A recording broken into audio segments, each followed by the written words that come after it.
The gavel slammed, echoing like thunder through the packed courtroom. Emily Parker said, "You lied about everything." Her voice cracked, trembling under rage and disbelief. Jonathan Reed, the so-called decorated veteran, smirked, his polished metals reflecting light, each one fake. Gasps filled the air as the prosecutor revealed records proving Jonathan had never served a single day in the military. The jury shifted uncomfortably, their faces tightening with shock. Sarah Monroe, Emily's closest friend, whispered, "I warned you, but you wouldn't listen." Emily's chest heaved, torn between shame and fury. Jonathan leaned forward, his eyes cold, and said, "You wanted a hero, and I gave you one."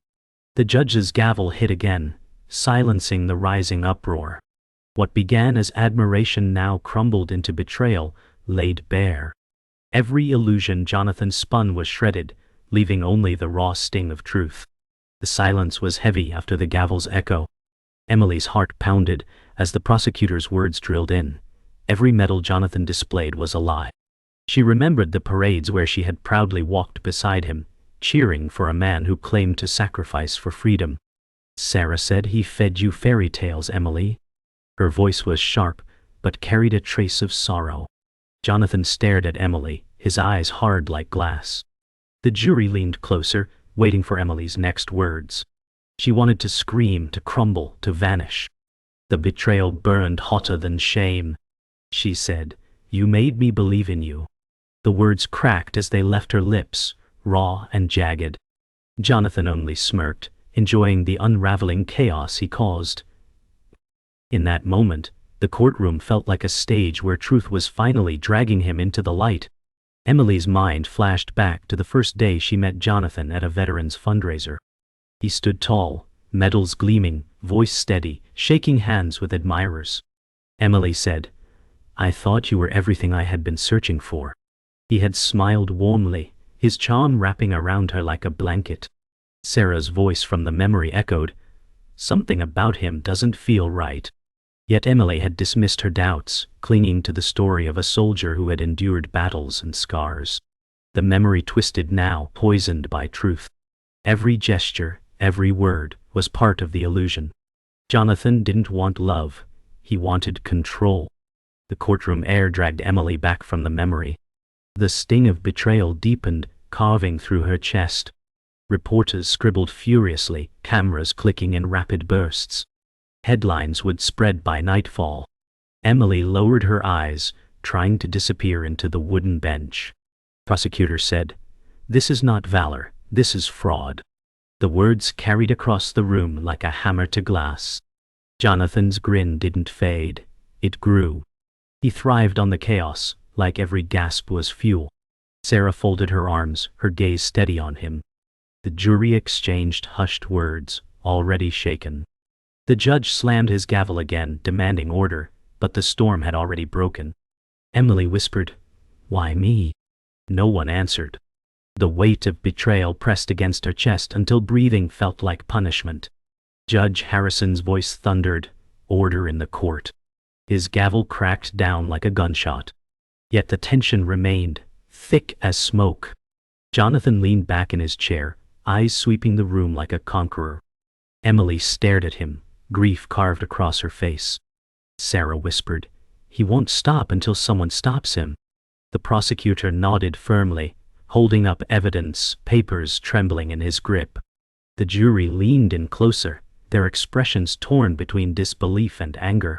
Emily whispered, "I trusted you," but her voice drowned in the clamor. Jonathan tilted his head slightly, his grin like a blade. The room wasn't just witnessing fraud, it was witnessing a man who thrived on devastation. The battle had begun, and the first cracks were already breaking open. Emily sat alone in her small apartment, the hum of the refrigerator filling the silence. Bills lay scattered across the kitchen table, red ink screaming overdue. She whispered, "I just wanted a way out." Her voice trembled, more to herself than anyone else. She thought about the long hours at the diner, the endless cycle of exhaustion and disappointment. She had craved stability, a glimpse of hope, maybe even someone to share the burden. Jonathan had appeared in her life at the perfect moment, like a savior sculpted out of her desperation. Sarah had warned her, but loneliness had a louder voice. The weight of vulnerability pressed against her chest, reminding her of why she clung so tightly to Jonathan's words. In her eyes, he had been the lifeline she prayed for, until that very lifeline turned into a noose. The fundraiser hall was bright and alive, banners waving proudly with patriotic slogans. Jonathan stood near the stage, medals gleaming across his chest, shaking hands with veterans and strangers alike. His smile was magnetic, his posture commanding, every word dripping with charm. Emily remembered walking in, her heart pounding as she looked at him. She said, he looked untouchable, like he carried the weight of honor itself. People clapped, hanging on his stories of combat, though not a single one was real. Emily had been pulled in like everyone else, her loneliness answering his call. Jonathan locked eyes with her, offering a smile that seemed meant only for her. In that instant, she believed she had finally found someone extraordinary. Jonathan moved closer, his voice low but rich with authority. He said, "People forget what it costs to serve. I never let them forget." Emily felt her chest tighten, her admiration blooming. Sarah's voice echoed faintly in her head. "It's too perfect, Emily." Yet she pushed it aside, desperate for something to believe in. Jonathan's hand rested lightly on hers as he spoke, his gaze unwavering. His lies were wrapped in empathy and pride, carefully constructed to pierce vulnerable hearts. Emily whispered, "You're stronger than anyone I've ever met." He smiled knowingly, feeding on her words. In that moment, she wasn't sitting across from a stranger. She thought she was looking at a hero. Later that night, Sarah pulled Emily aside near the coat rack, her tone sharp. Sarah said, "You don't even know him, and you're already dazzled." Emily frowned, clutching her purse tightly. Sarah's eyes narrowed, suspicion carved into her face. She had seen charm like this before, the kind that devoured trust. Emily said, "You don't understand, he's different." The words sounded hollow even to her, but she clung to them stubbornly. Sarah sighed, her frustration clear. She said, "You're setting yourself up to be destroyed." Emily's chest burned, torn between loyalty to her friend and the magnetic pull of Jonathan's presence. In that instant, she chose Jonathan, blind to the danger Sarah sensed. Jonathan stood outside on the balcony, a glass of wine in hand, gazing at the city lights below. The night air was crisp, the skyline glowing behind him. Emily joined him, shivering slightly. He turned and said, "All I've ever wanted is to be remembered for sacrifice." His voice carried sorrow, carefully painted. Emily's heart ached at his words, her doubts dissolving in the glow of his performance. She said, "You already are."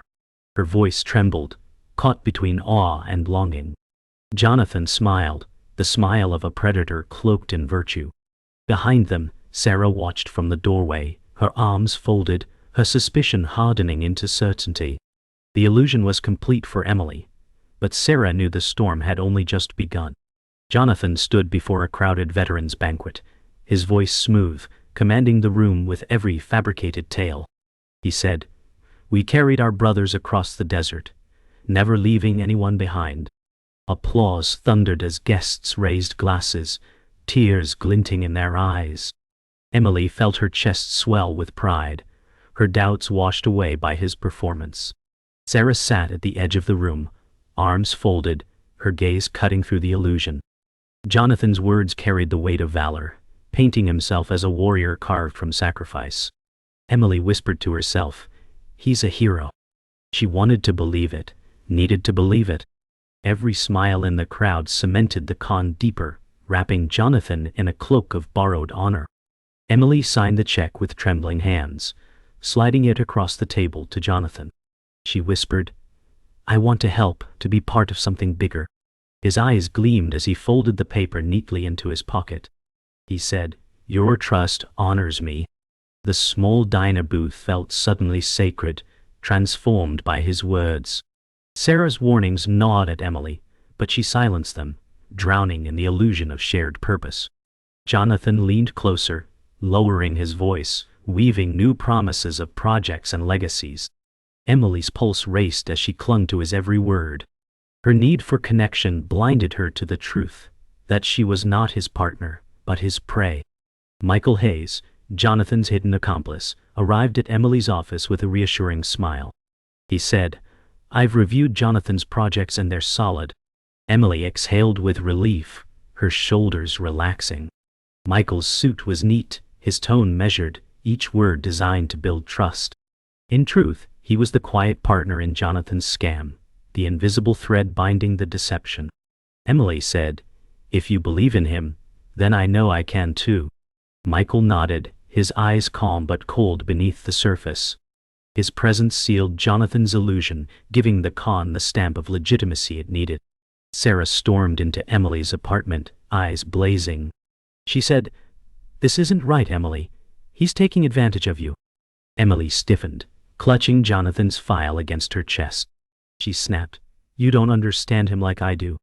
Sarah's jaw clenched, her frustration boiling into silence. The friendship strained under the weight of doubt and blind loyalty. Emily's voice cracked, torn between fear and defiance. She said, "He's giving me a chance at something real." Sarah shook her head, her warning echoing in the room. The truth was clawing at the edges, but Emily refused to see it. Jonathan sat with Emily at a quiet cafe, his smile as smooth as silk. He said, "Sometimes the battles haunt me at night." Emily's heart clenched, her hand reaching instinctively for his. For a brief moment, doubt flickered. His story slipped, dates not matching, details blurred. Emily frowned, but Jonathan caught her hesitation instantly.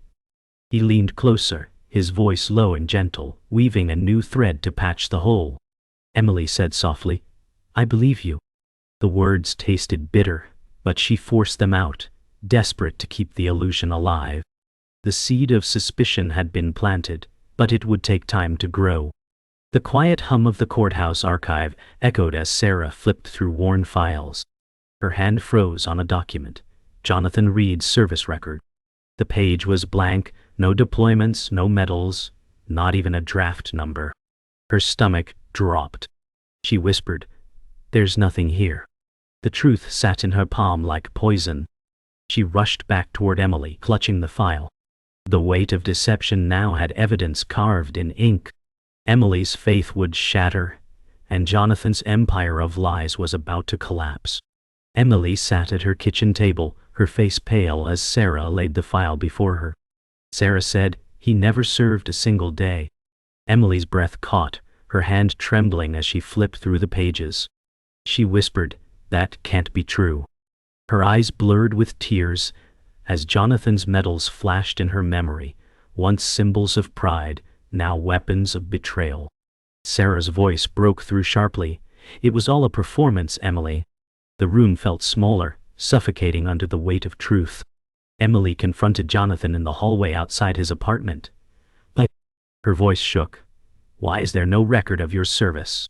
Jonathan's smile faltered for the first time, then quickly returned. He said, "Records get lost, Emily. Bureaucracy fails."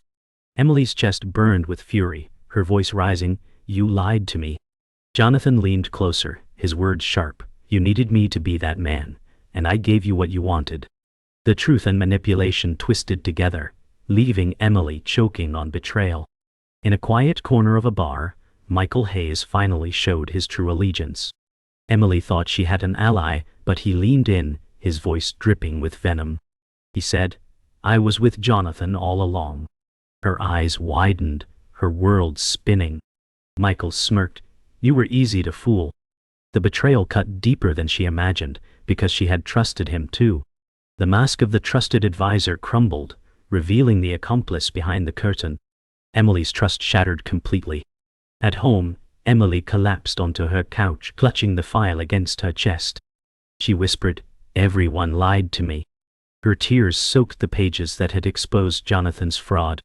The weight of betrayal pressed into her skin like iron.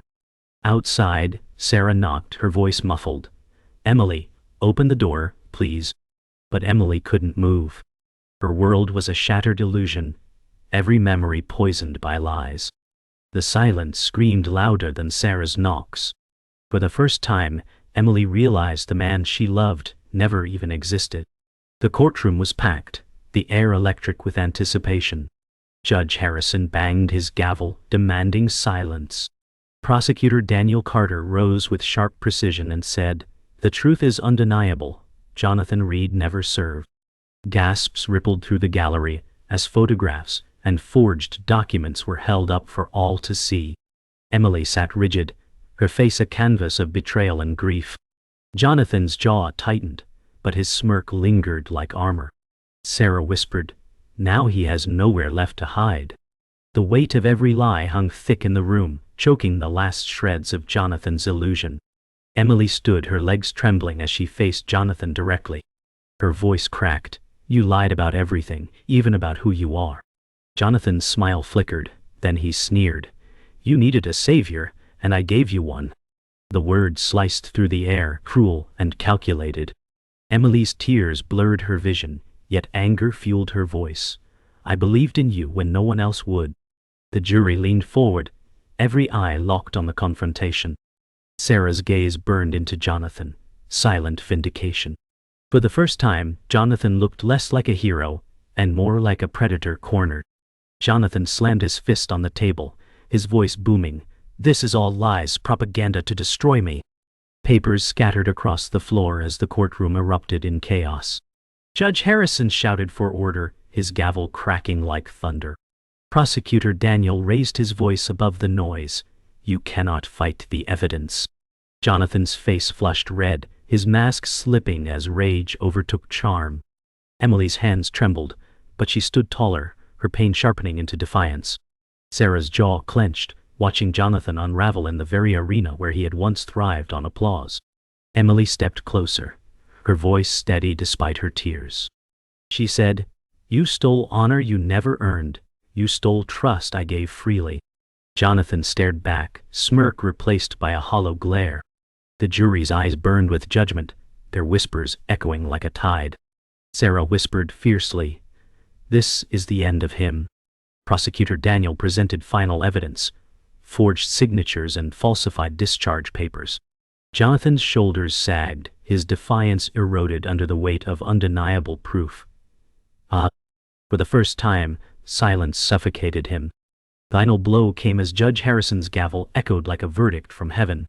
He declared, "The court finds Jonathan Reed guilty of fraud and impersonation." Gasps and murmurs surged. But Jonathan sat frozen, his smirk finally gone. Emily collapsed back into her chair, tears streaming, not of hope but of release. Sarah placed a hand on her shoulder, whispering, "It's over." The prosecutor exhaled, shoulders heavy with the weight of victory. Jonathan's medals, stripped from his chest, clattered to the floor, hollow trinkets of deceit. The sound rang louder than the gavel itself, the final shattering of a false hero. Emily walked out of the courthouse, into the blinding afternoon sun. Reporters shouted her name, but she kept her eyes on the pavement. The verdict was final, yet her heart felt hollow. Sarah walked beside her, whispering, "It's over now." Emily shook her head, tears stinging. She said softly, "It doesn't feel like over. It feels like something's been carved out of me." Cameras flashed as they passed, capturing the face of a woman who had believed in lies. Each step forward was heavy, but it was also the beginning of leaving the wreckage behind. Jonathan sat in his cell, the gray walls pressing in on him. His uniform was gone, replaced with an orange jumpsuit. He stared at the floor, the smirk that once shielded him erased. The guard slid the door shut with a metallic clang. Jonathan whispered, "They'll forget me. Heroes always rise again." His voice carried no conviction, only desperation. For the first time, the man who thrived on illusions faced a life stripped bare. The silence of the prison swallowed him whole, and there was no audience left to deceive. Sarah sat alone at her kitchen table, wine glass in hand. She whispered, if only she had listened sooner. Guilt flickered in her eyes as she replayed every moment she had warned Emily. She wanted to protect her, but doubt and trust had collided, leaving scars on them both. Sarah leaned back, sighing, the weight of truth pressing into her chest. She wasn't the victim, but she carried the ache of watching someone she loved fall. Her warning voice had been drowned out, and now it was too late to undo the pain. Prosecutor Daniel Carter returned to his office, setting down the thick case file. He rubbed his temples, exhaustion etched across his face. He said to himself, "Justice is never clean." The evidence had been overwhelming, but the cost weighed heavy. He thought of Emily, of the faces in the courtroom, of the scars scams leave behind. The system had won, but not without casualties. Daniel sat at his desk, staring at the folder, knowing tomorrow another case would come. The fight for truth never really ends. At her apartment, Emily stood before the mirror. Her eyes were swollen from tears, but there was a faint strength returning. She whispered, "I'll carry this, but it won't break me." The reflection stared back, no longer naive, no longer blinded. The scars were permanent, but so was her resolve. She pressed her palm flat against the mirror, grounding herself in the reality of survival. Jonathan had taken much, but he hadn't taken everything. In that moment, Emily chose to rise. Jonathan sat hunched on the narrow bed of his prison cell, shadows stretching long across the concrete. The flickering fluorescent bulb overhead buzzed faintly, each pulse mocking his silence. He pressed his back against the cold wall, whispering, "They'll still remember my name." The words echoed hollow, no applause, no audience, only the clang of a distant door shutting somewhere down the hall. His medals had been stripped, his uniform gone, but he clung to the fantasy of a legacy that had never existed. The smirk that once commanded rooms now looked desperate, brittle. In the darkness, Jonathan tried to convince himself that a lie could live longer than truth, though even he no longer believed it. Emily walked slowly along a park path at dawn, mist curling above the still surface of a lake. The world felt empty, quiet, as though holding its breath with her. She whispered, "I survived you." Her voice carried softly across the water, a vow carved in the cold air. The pain was still etched into her face, the betrayal still raw, yet in the pale light she looked stronger. Every step was a quiet rebellion against the man who had tried to own her trust. The reflection in the water showed a woman scarred, but not shattered. Emily drew a deep breath, the kind that fills lungs with life again, and let it out slowly, as though releasing him with it. At a quiet cafe, Sarah sat across from Emily, both women staring at untouched cups of coffee. Sarah's voice was low but steady, "You'll rebuild. I'll help you." Emily lifted her gaze, eyes heavy but filled with gratitude. She whispered, "I should have listened, but thank you for not leaving." The air between them was heavy, yet it carried something fragile, a chance for repair. Their friendship had been bruised by silence, by warnings ignored, by wounds too deep for quick healing. But as sunlight cut across the table, Emily reached for Sarah's hand. In that gesture, survival became something they shared. The scam had taken much, but it hadn't taken their bond. In his office, Prosecutor Daniel Carter sat slumped at his desk, the morning paper unfolded in front of him. Jonathan's face filled the headline, "Fraud, not hero." Daniel muttered, "Truth always bleeds through, no matter the disguise." His voice was rough with exhaustion. He traced the headline with his finger, thinking of Emily, of Sarah, of every victim whose trust had been devoured. The justice system had stripped Jonathan of his mask, but scars lingered in the people left behind. Daniel leaned back, exhaling deeply. He knew tomorrow would bring another case, another liar waiting in the shadows.